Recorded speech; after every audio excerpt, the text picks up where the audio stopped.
Senhoras, senhores, queridas irmãs, queridos irmãos espíritas, caras amigas, caros amigos que nos acompanham pela Web TV Mansão do Caminho ou por outros recursos da comunicação social, nossos votos de muita paz.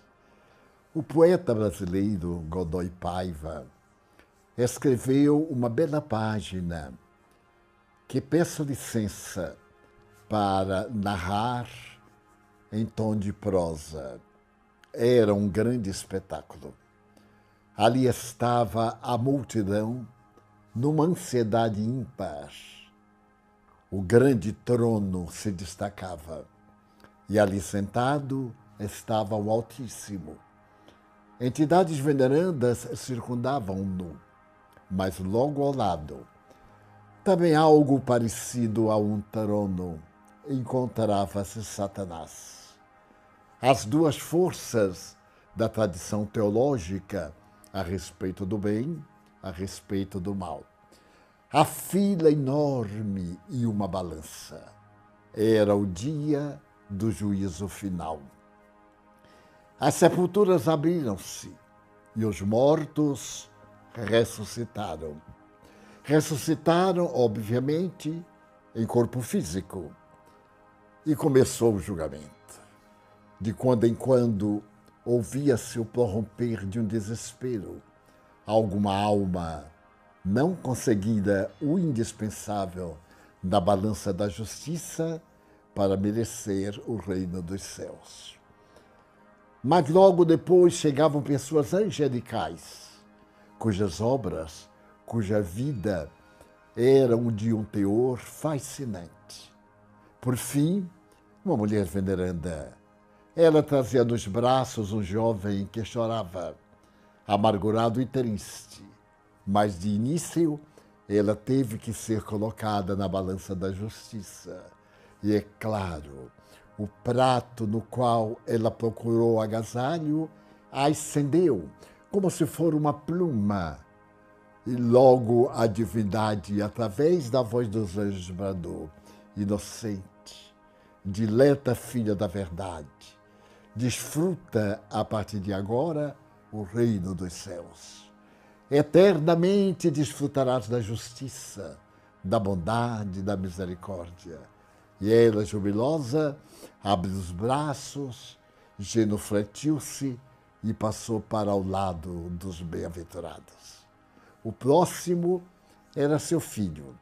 Ele estava combalido. Foi necessário que anjos serviçais o trouxessem até a balança. Ele sentou-se e, parecendo um desastre, aquele braço, aquele móvel que o acolheu, aquela concha de metal desceu pesadamente, o que significava que as suas obras eram más, que o conteúdo da sua vida era um desperdício. E então não foi necessário esperar-se muito e apareceu a majestosa e ridícula figura de Satanás e disse: ei-lo que me pertence. E Deus, lamentando, disse para ele: desce aos infernos. E ali aprenderás quanto é grande o amor do teu Pai espiritual, a quem nunca prestaste qualquer consideração. Enquanto ele falava, e o jovem aturdido deveria ser um usuário de drogas ou de álcool, olhavam aturdido total, sem saber exatamente que seria o seu destino eterno. Então, naquele momento em que pareceu até o ar desapareceu da multidão, ouviu-se uma voz que gritava do lado dos justos: Senhor, é meu filho, Senhor. Eu estou no paraíso e desejo suplicar-vos misericórdia para meu filho. Eu sou mãe e já perdoei o meu filho, que era um enfermo da alma e do sentimento. E saiu ficando defronte de Deus. Do tribunal glorioso, anjos cantavam em surdina. mas o semblante de Deus estava caracterizado pela ira. Havia uma certa forma de desgosto, de mágoa e de revolta.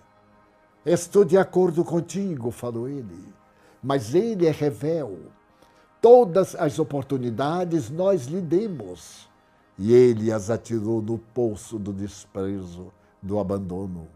O teu carinho 1000 vezes foi rejeitado e a tua morte foi apressada pelos desgostos de que ele magoou o teu coração. Então, aí estão os atos. Tu vais desfrutar da alegria imensa do paraíso, enquanto ele verterá um pranto de aço derretido nos olhos, que é o arrependimento pelos males que praticou. O silêncio continuava. Então a mulher agora, visivelmente atordoada, gritou, mas meu pai, é a eternidade. Ele vai expungir esses males para a eternidade. Eu vos suplico como sendo mãe. Eu o perdoo, era meu filho. Um filho ingrato, certo, mas era meu filho. Então Deus falou-lhe, eu não posso reverter as leis. Ele desobedeceu e deve ser, neste momento, sentenciado a receber a punição. Meu pai, que poderia fazer eu para tornar menos desesperadora a sua lição?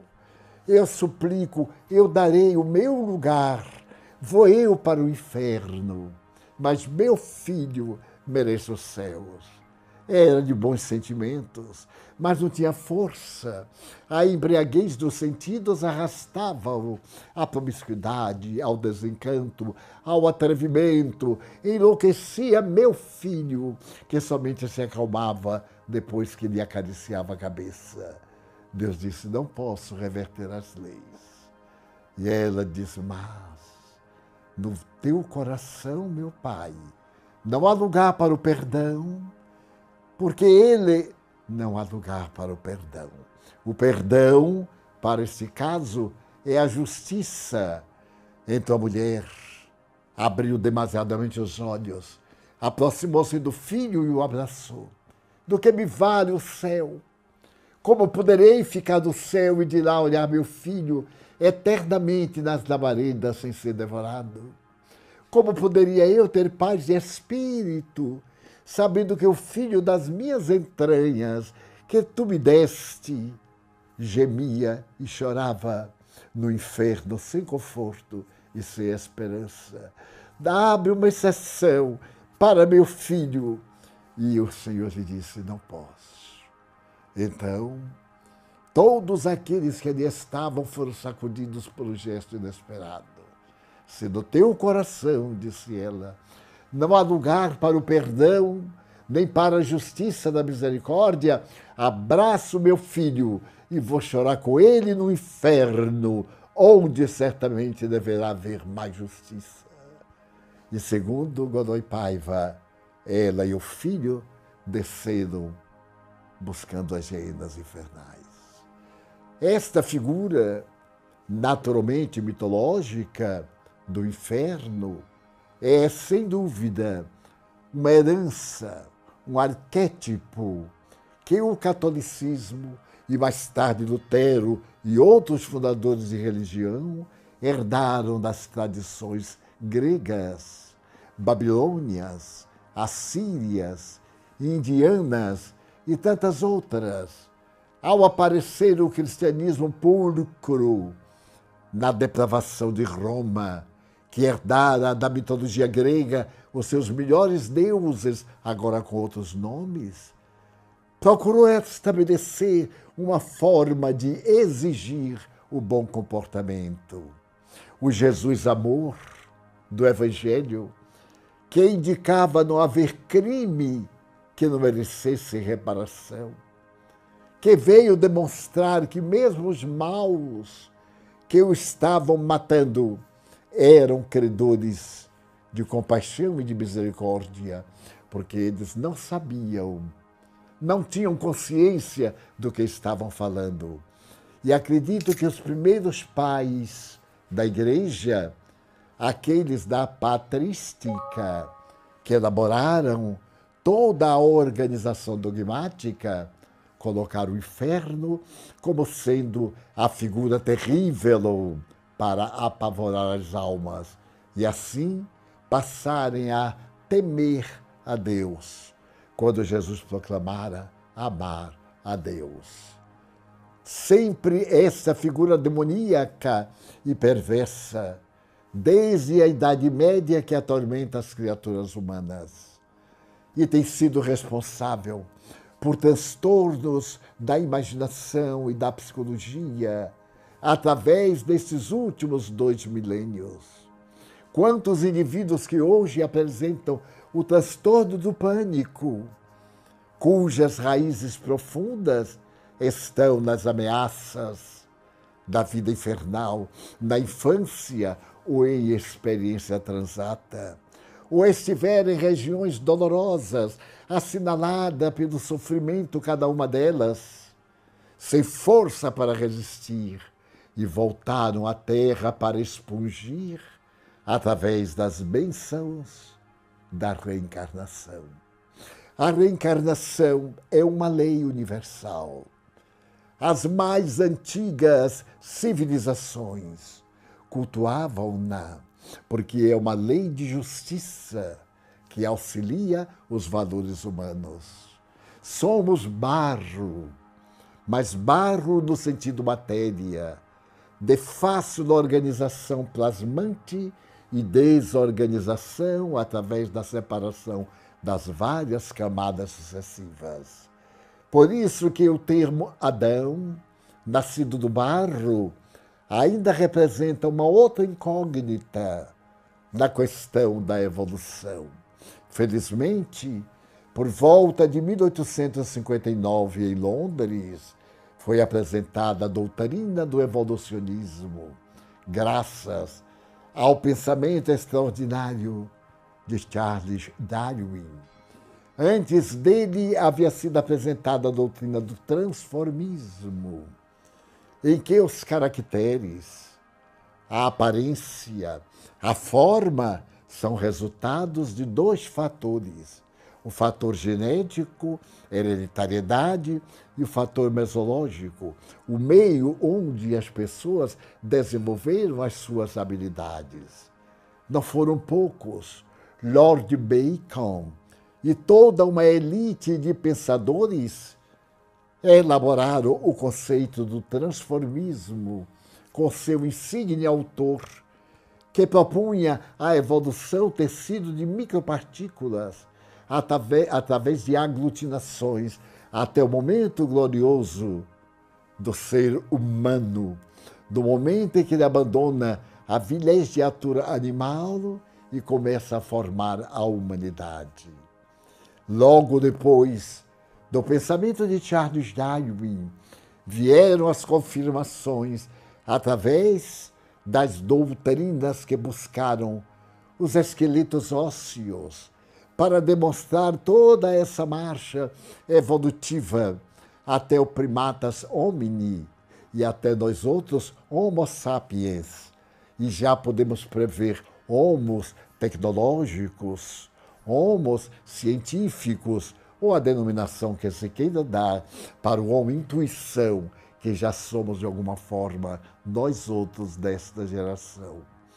Então, a reencarnação foi uma mensagem filosófica que apareceu através dos deuses também, das velhas doutrinas das civilizações, daquele período áureo da Babilônia, da Síria, da Pérsia, do Egito, especialmente da Índia, nas grandes canções do Bhagavad Gita, dos Upanishadas, da voz de Krishna, falando a Arjuna a respeito do paraíso, a respeito dos renascimentos. Quando a doutrina espírita foi elaborada, Allan Kardec foi buscar na filosofia dos sábios, dos santos, a reencarnação.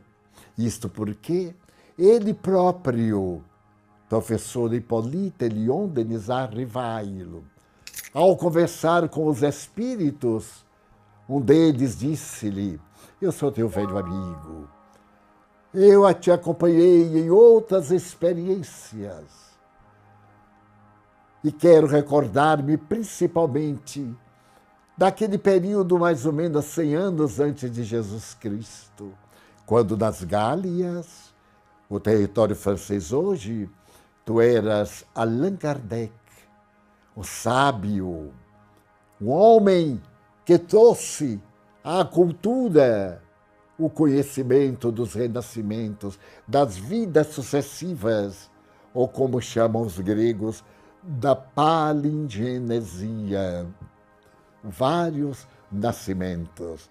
Naquele tempo, nós éramos amigos e tu eras um sacerdote druida, daquelas nações que invadiram esta região, a Bélgica, a Inglaterra, a Noruega, daqueles povos primitivos, os druidas eram dos mais elevados. Abrindo parênteses, depois que Kardec desencarna, inaugura-se no cemitério Père Lachaise, porque ele foi enterrado no cemitério de Montmartre. E um ano depois, os despojos mortais foram transferidos para o Père Lachaise, onde ele foi habitar um mausoléu druida. Os druidas se utilizavam de 2 pedras grandes, paralelas, e uma terceira colocada por cima. Esses eram seus santuários. E nós encontramos muito nas terras da Suíça, da França, na Inglaterra, especialmente onde a doutrina druídica espalhou a tese da misericórdia de Deus, da sabedoria. E, inclusive, Allan Kardec era também vegetariano. O seu amor aos animais, à vida pela tradição druídica, exigia que a vida fosse respeitada sob qualquer aspecto e em qualquer situação. E desde que essa informação lhe foi dada, ele resolveu pesquisar, mergulhar na história dos povos e foi encontrar a reencarnação em páginas eminentemente antigas do pensamento universal.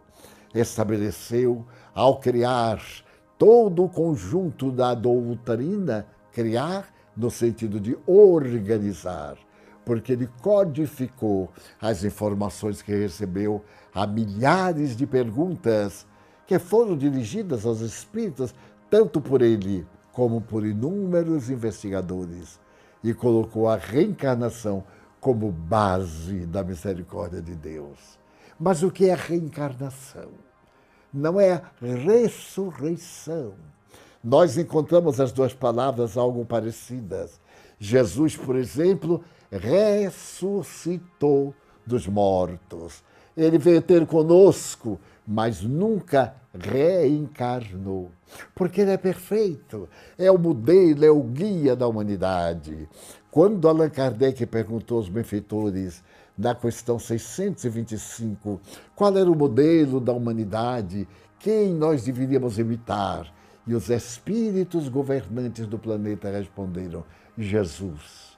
Ele criou o planeta e é o modelo e guia para as nossas necessidades. Ele prometeu que a morte não existia.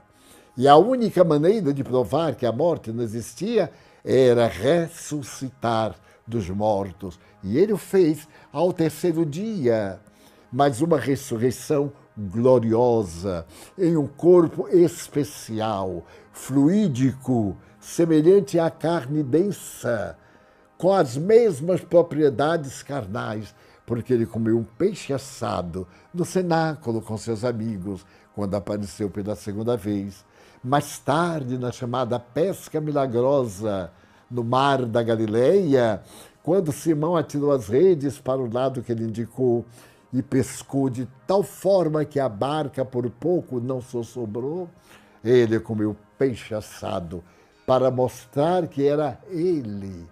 Não se tratava de um fenômeno de aparição, de um fenômeno de alucinação, de um fenômeno forjado por um transtorno de natureza esquizofrênica, mas de uma realidade. Então, é a ressurreição dos mortos. Desencarnamos e ressurgimos, porque continuamos a viver.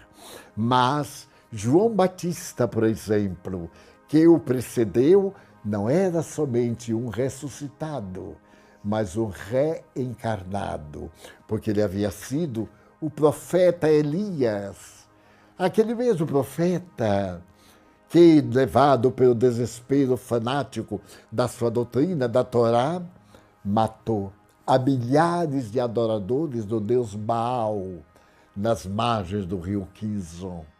E com este ato, ele deu lugar a um débito perante as divinas leis. Matar? Nunca.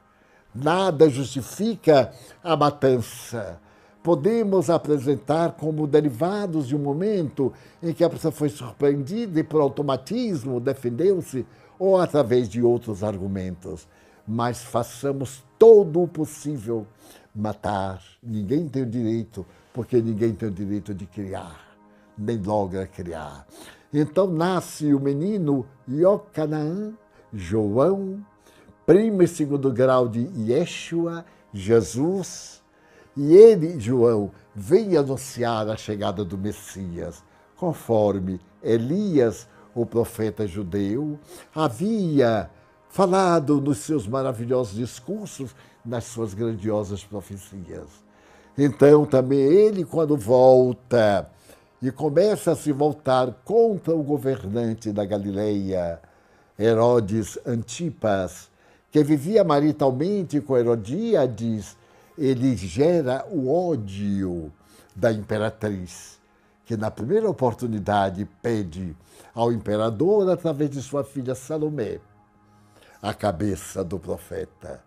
E morre João, conforme mandara ele matar os adoradores do deus Baal. Reencarnação. Mas a reencarnação ainda hoje desperta muita celeuma. E quando nos referimos a ela, embora seja uma lei da natureza, como a lei do progresso, a lei da destruição, a lei da liberdade, e ainda provoca certos malestares. E a pessoa diz, mas então, eu sou fulano, você acha, pensam muitos homens, que eu já fui mulher ou que eu vou ser mulher? A questão do sexo é uma experiência do processo evolutivo. Na evolução antropológica, nós temos identidades de natureza material, portanto biológica, e vibratória, hormonal, para a criação. E tanto é nobre a reencarnação masculina como a feminina, porque é da união desses dois gametas, o óvulo e o espermatozoide, que a vida se origina. A reencarnação vem, então, explicar todos os enigmas de natureza ética e moral que a humanidade defronta.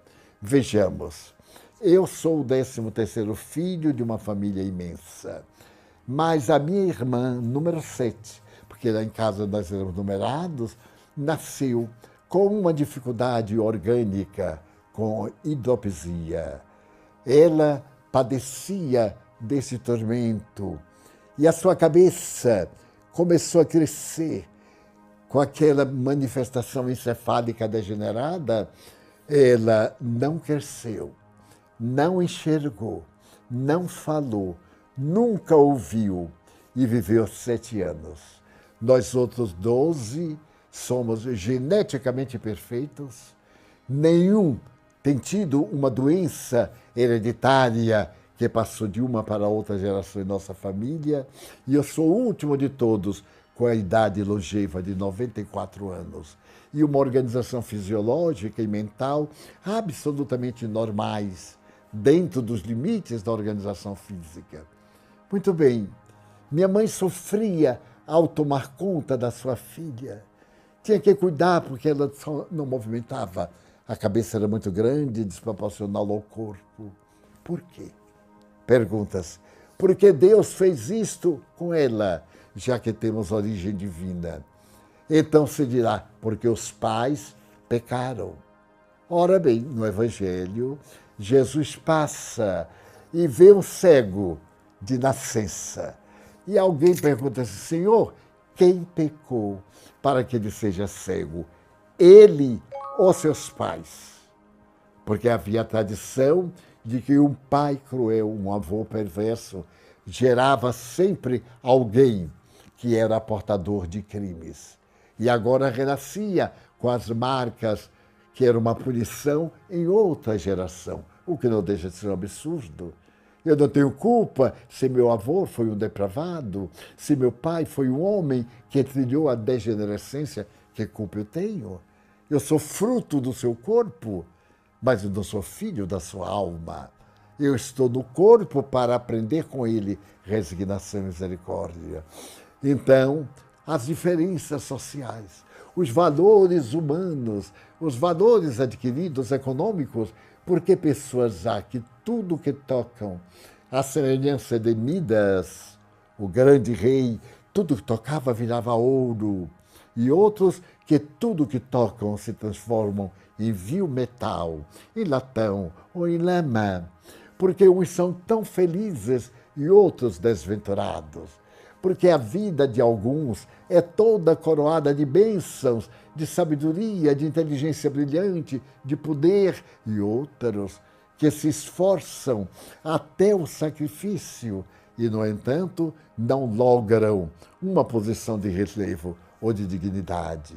A reencarnação explica qual a razão de, na Nova Guiné, nós termos ainda aqueles indivíduos na fase selvagem, antropomórficos, antropófagos, devoram-se uns aos outros, porque o canibalismo nessas tribos, se Deus cria o espírito na hora e a nós outros nos faz de maneira tão diversa que a simples palavra canibalismo nos gera uma repulsa moral e espiritual, porque somos espíritos de variadas idades.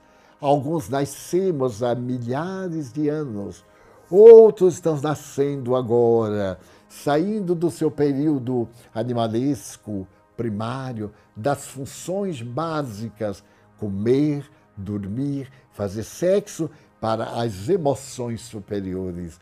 E então nós vemos que a sociedade nunca poderá ser do mesmo nível. Essa igualdade que a Revolução Francesa desejava era uma igualdade sociológica, porque jamais haverá uma igualdade moral. Já que há uma diferença muito grande entre as criaturas, haverá sim uma aristocracia espiritual.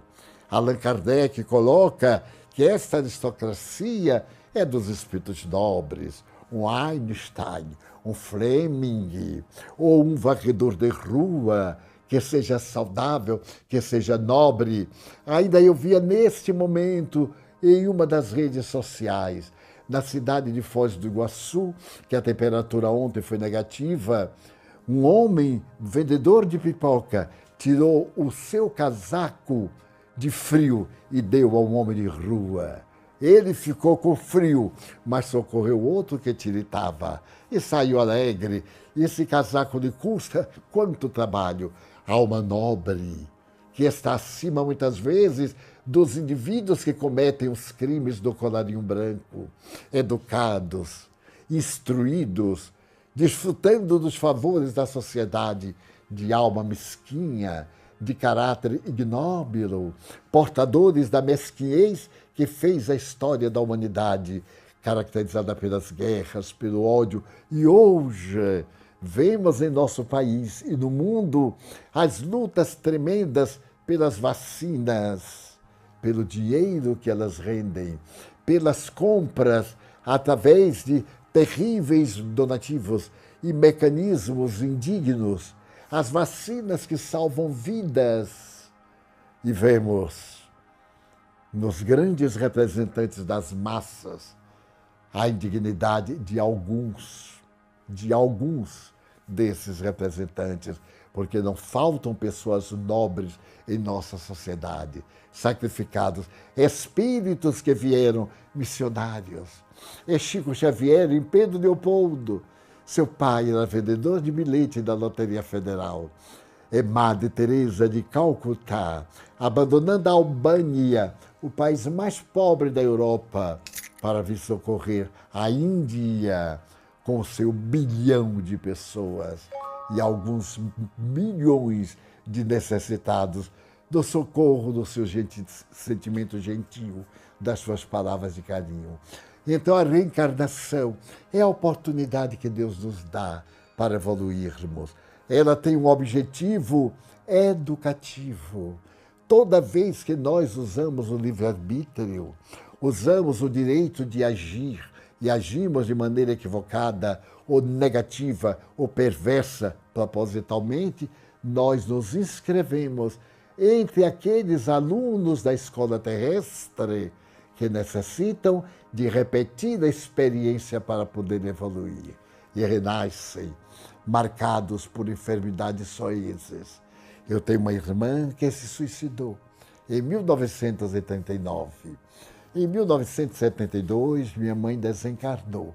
E logo veio me dizer que ela havia desencarnado e foi procurar Nair. Aonde estava a sua filha querida? Faz lembrar o caso de Godoy Paiva. Então ela encontrou minha irmã no desespero, na agonia, perturbada pelo espírito mau que a levou ao suicídio, e resgatou minha irmã. Mas minha irmã tinha uma grande dívida perante a lei e reencarnou-se. Já que ela havia ingerido um veneno, ela se reencarnou com lábio leporino de 2º grau. E veio até mim, trazida por uma senhora que a carregava nos braços, catadora de lixo daqui de próximo. A criança esquálida, e nós a recebemos, ajudamos, e depois, pouco tempo depois, ela desencarnou. É a reencarnação do calceta, do suicida, que volta num sofrimento terrível. Ninguém tem o direito de se matar. Já o disse em outras palavras. E como desobedeceu a lei, veio agora para submeter-se ao código da divina justiça. É uma lei, portanto, de sabedoria, de misericórdia. Da mesma forma, nós vimos pessoas nobres. Um grande milionário da Índia resolveu doar alguma coisa, uma parte da sua fortuna ao povo, e procurou um expediente que não dava para que as pessoas fraudassem. E repartiu tudo, ficando praticamente na necessidade. E ele diz, mas eu tenho demais para que eu quero tanto. Então nós vemos esses paradoxos, aqueles que são citados pela lista Forbes, que tem bilhões, centenas de bilhões. Antes eram dezenas, agora são mais alguns dígitos. E eles têm apenas no nome, porque tudo está em investimento, está na bolsa, está nas grandes empresas. No entanto, não podem evitar a pandemia, que alguns deles, como alguns miseráveis das ruas, têm arrebatado de volta à morte. Então é necessário nascer de novo para poder expungir, para poder ter a oportunidade de fazer as suas pazes com a consciência. Deus não castiga. E o inferno,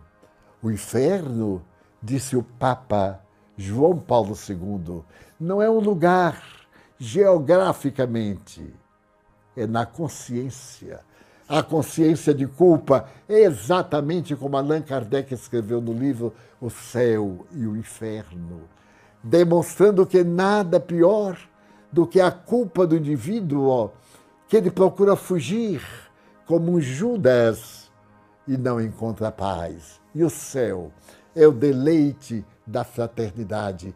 Nós construímos dentro de nós o reino da misericórdia.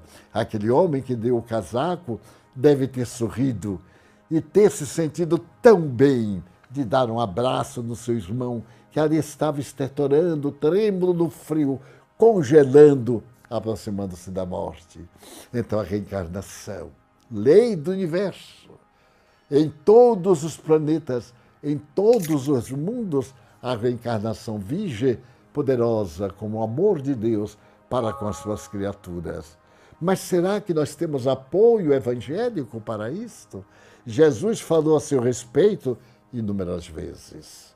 A começar pelo célebre diálogo com o doutor da lei, Nicodemos, o grande rabino, que um dia procura Jesus na casa de um amigo e pergunta-lhe, depois de fazer referência à sua grandeza, eu sei que tu vens de Deus, porque ninguém é capaz de fazer o que tu fazes se Deus não estiver com ele.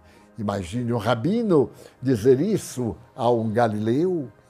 A Galileia era considerada a parte inferior de todo o reino de Israel. O que é necessário fazer, Senhor, para entrar no reino dos céus? A resposta inequívoca: nascer de novo. Então as religiões transformaram o nascer de novo no ato batismal. Muito bem, o ato batismal surge com João. E as pessoas que nasceram aos milhões antes de João. João tem 2000 anos. E o ser humano na face da terra, quantos?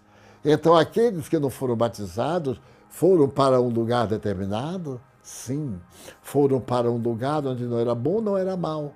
Mas vejamos o exemplo da Mansão do Caminho. Nós educamos mais de 600 crianças, não batizamos nenhuma. Todos eles que aqui vieram foram batizados pelo Espírito Santo, a verdade, a chama da verdade. João pedia para batizar por uma razão óbvia. As pessoas que iam até ele eram pecadores, pessoas chãs, indivíduos atormentados, e ele então lavava-os simbolicamente e lhes dizia: muda de nome, acaba de morrer este que chegou até mim, agora tu és fulano e não voltes a pecar. Não é assim que o batismo é feito. E ainda tinha outro detalhe: os indivíduos tinham que confessar os seus erros uns aos outros publicamente, dizerem que haviam cometido deslizes morais, arrepender-se realmente ao ponto de mudar de vida. Então, entre a doutrina da unicidade das existências, uma existência única, e a pluralidade das existências, tantas quantas necessárias para o indivíduo atingir o reino dos céus. E o reino dos céus, aonde estaria? No próprio coração. Jesus o diz, está dentro de vós, porque é dentro de vós que o coração pulsa, é dentro de nós que o coração é gentil através das manifestações cerebrais, porque o coração não pensa, mas emite impulsos eletromagnéticos. E o cérebro decodifica como generosidade ou crueldade, como a perversão ou a pureza. E então, aí está o reino onde deve habitar o Senhor ou a desgraça que nós elegemos. A reencarnação é, portanto, um pilar da doutrina espírita. O primeiro pilar é a crença em Deus.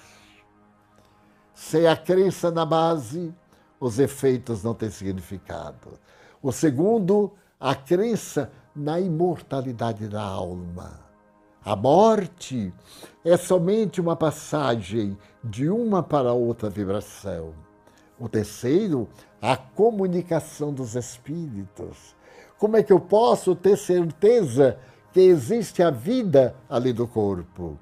Porque voltam a cada instante aqueles que lá se encontram e me falam dessa vida. É como no caso extraordinário da caverna de Platão. Todo mundo vivia no escuro, iluminados por uma fogueira que projetava sombra nas paredes.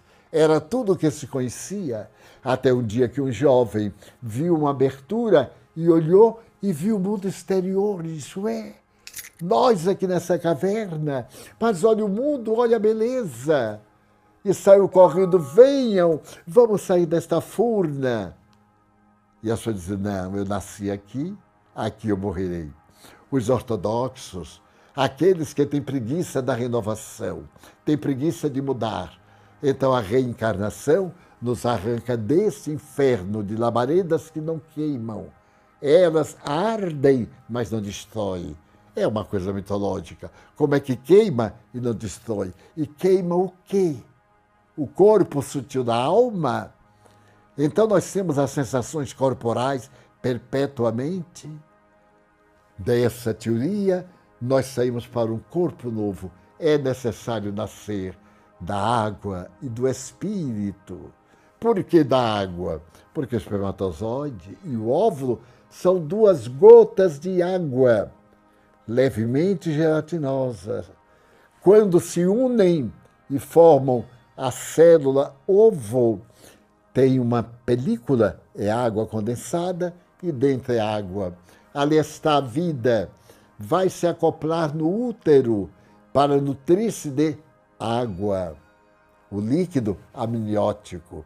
E quando chega a idade adulta, como no meu caso, tem 68% de água, 31% de sais minerais e 1% de uma substância desconhecida, dizem os biólogos. Então a reencarnação é a justiça de Deus diante dos valores humanos. Os valores humanos têm que ser adquiridos através da luta, do afinco, do desespero na busca da paz, para podermos aprimorar o diamante bruto que somos nós por causa dos instintos atávicos. Então nós vemos o diamante, é uma pedra feia, lodacenta, que passa a brilhar depois que vai lapidada, que vai arrebentada, que vai burilada. Então brilha como estrela. A reencarnação são as mãos de Deus, transformando o lodo da criatura humana nas estrelas fulgurantes do mundo sideral. Então, o último item é a crença na pluralidade dos mundos habitados. Aí estão 5 itens principais. E aquele de natureza moral, a crença no Evangelho de Jesus. O Evangelho de Jesus é que nos dá o significado dos valores humanos. Para as almas vazias, é exatamente o objetivo, apresentar a meta, descobrir o seu significado. Quem sou eu? De onde eu vim? Para onde eu vou? Por que estou aqui? Qual é a finalidade da minha vida? Encontrei o sentido da vida porque eu renasci para ser feliz. Ninguém renasce para pagar, porque Deus não é cobrador de impostos. Renasce para corrigir os erros. Vamos dizer que a Terra é uma escola. Vamos ao primeiro ano, ao segundo, passamos depois para uma outra espécie, a classe fundamental, a classe média, a universidade. Mas se por acaso nós não valorizamos a aprendizagem, não somos promovidos. Nós repetimos o ano, repetimos a experiência, renascemos com as marcas da nossa necessidade, da nossa infração, para podermos aprimorar-nos cada vez mais. Então o Espiritismo trouxe um dos maiores confortos terapêuticos da humanidade, a terapia do refazimento moral. Eu tenho o direito de errar, você também tem. Nós somos de barro, mas nós temos o dever de nos recuperarmos. No livro Céu e o Inferno, no capítulo 7, Código Penal da Vida Futura, Allan Kardec aborda isto. Muitas vezes nós ferimos o outro e o outro nos odeia. O que se faz necessário a fim de que volte a paz? Allan Kardec mostra 3 passos. Primeiro, o arrependimento. Eu me arrependo tenazmente, mas o arrependimento não corrige nada. É o primeiro passo, porque mostra o meu erro e eu passo para o segundo. O arrependimento me dói. Eu sofro e pergunto, como é que eu pude fazer isto? Como é que eu posso ter o prazer de ver alguém na miséria por um capricho do meu ego? É o segundo ponto. Então, eu sofro. E o terceiro ponto, eu me reabilito perante a pessoa. Eu me recupero. Eu lhe faço um bem, porque o bem anula o mal que se fez. Não existe o mal como é decantado. Existe o bem ausente. Allan Kardec perguntou aos espíritos, e o que é o bem? Eles responderam, é tudo aquilo de acordo com as leis de Deus. Então, tudo aquilo que está de acordo com a harmonia, com o equilíbrio, com as leis cósmicas, isto é o bem. E o mal é a ausência disto. Se ao invés de eu me dedicar a acender luz, eu fico parado, domino nas trevas. Mas elas não existem. Uma chispa, um raio, qualquer coisa anula a treva. A treva não apaga a luz, mas a luz dilui a treva. Daí as reencarnações são pontos básicos da doutrina espírita.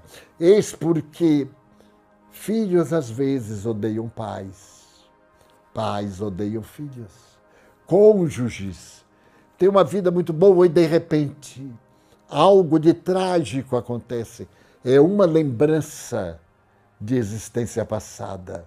O casal se separa, vai até a borda do crime, odeia-se pelas reminiscências, pelos humores que vêm de encarnações anteriores. Então nós somos felizes ou desventurados pelo nosso querer, por causa das nossas próprias ações. Quem recomenda o Espiritismo? Ame.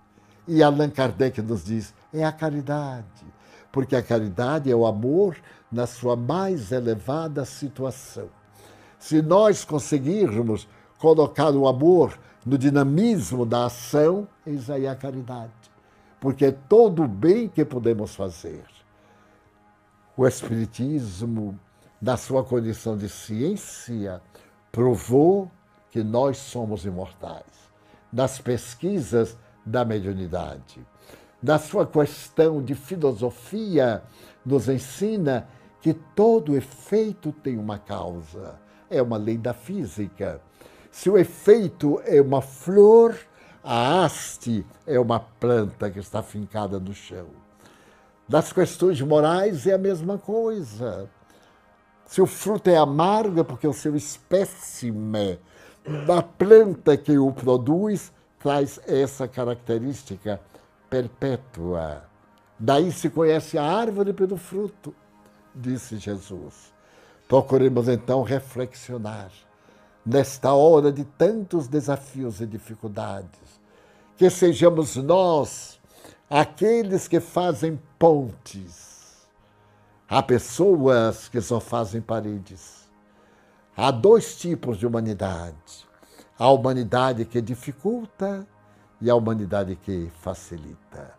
Conheço pessoas que têm um prazer inusitado em dar uma negativa, em recusar-se a ser útil e ainda sorrir. São indivíduos psicologicamente paredes.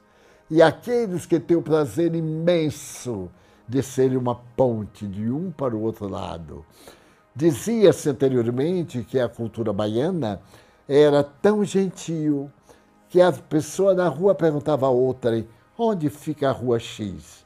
E o interrogado dizia, um momentinho, eu vou levar você lá. Pegava e levava. Que civilização será esta que já tivemos? E o insucesso da aglomeração, o volume, toda a qualidade desaparece um pouco quando aumenta a quantidade. A experiência da doutora Terezinha Ré, feita com ratos, traduz a nossa violência. Quando nós temos espaço, nós podemos ser gentis, nós somos agradáveis. À medida que o espaço vai diminuindo, nós vamos neurotizando, vamos ficando agitados, amargos, agressivos. Ela fez essa experiência com ratos e fez uma tese fantástica. Então, o excesso da população, os desajustes, as diferenças sociais, as injustiças sociais, levando ao crime. Como podemos esperar? Hoje, uma pessoa desempregada, como a todo instante passa aqui na mansão, pai de família ou mãe de família. Os filhos estão morrendo. O que é que ela pode fazer? Se não lhe damos, se lhe não damos, ela se acha no direito de tomar, que é um dos impositivos das doutrinas comunistas. Tome o que você merece. Não concordamos com isso. Seria o ideal que nós tivéssemos a sensibilidade de evitar esse tome, porque há mais prazer em dar do que em receber. Mais feliz é quem doa. Aquele que recebe passa a dever. É a contabilidade moral da vida. Se eu dou, eu tenho crédito. Se eu recebo, eu tenho débito. Daí a reencarnação. É o livro da contabilidade espiritual, em que os nossos atos, o nosso comportamento, formam o tecido da nossa felicidade por vindoura. Então, nesta existência, aproveitemos esta hora para dar um sorriso. Eu me recordo que uma amiga minha de Porto Alegre, psicóloga, narrou-me há muitos anos, nos anos 50, um pequeno fato da rua. E isso se impregnou em minha alma, que já também me aconteceu. Ela disse que estava na feira, ali na cidade, quando de repente uma senhora modesta começou a gemer e dizer: meu Deus, que ruína, acabo de ser roubada. Meu Deus, tenha misericórdia de mim. A patroa não vai acreditar que alguém roubou a minha bolsa. E chorava, e chorava. As pessoas olharam em derredor para ver se houvera caído. Quando nisso apareceu um meninozinho de rua, Humberto de Campos chamava Pardal da cidade. Apareceu aquele menino moreno e disse: senhora, eu achei a sua bolsa, tome. Claro que havia sido ele quem lhe roubou ou furtou. Ela então pegou, contou o dinheiro e disse: muito obrigado. Que pena que eu não posso lhe dar uma gratificação. Ele disse: não precisa. Mas por que não precisa? A senhora já está sorrindo. E isto me impressionou tanto, que lá se vão os anos e eu nunca me esquecerei de Diná Rocha, educadora, contando-me esta linda história. Então, que nós, que muitas vezes estamos chorando, esperemos que aqueles que podem nos distendam a bolsa da oportunidade, para que em nossa dor também tenhamos momentos de sorrisos.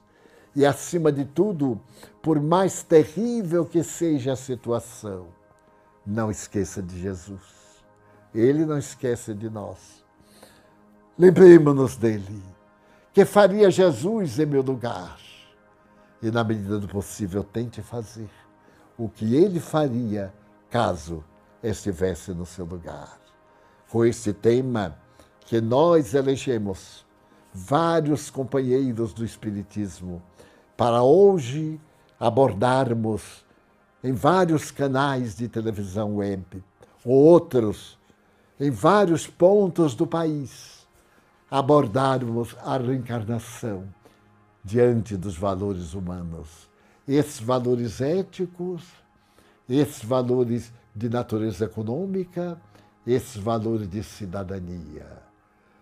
Muitas vezes eu tenho lido, quando se começa a denominar pessoas que são portadoras de características próprias, alguém dizer assim: mas esse nome não é meu. Eu sou criatura humana, como todo mundo, como todos nós nos alimentamos. E temos o direito de comer feijão, de comer pasta, ou de comer farinha, e até de não comer, porque somos criaturas humanas. Desejo a você, caro amigo que nos acompanha, gentil amiga que deve estar fazendo algumas perguntas Sim, mande perguntas para nós, que vale a pena viver e amar. Não é a primeira vez que pisamos o solo da terra, nossa mãe. Temos retornado e volveremos. Por isso que a morte não nos apavora. Nós viveremos, retornaremos aos mesmos pagos que agora iremos deixar pela circunstância da desencarnação. Mas uma alegria imensa. Eu sou, disse Jesus, o caminho, a verdade e a vida, e ninguém vai a meu Pai senão através de mim. Disse então a mãe à divindade: Senhor, eu recuso o teu céu e desço com meu filho ao inferno para poder enxugar-lhe as lágrimas. Muito obrigado.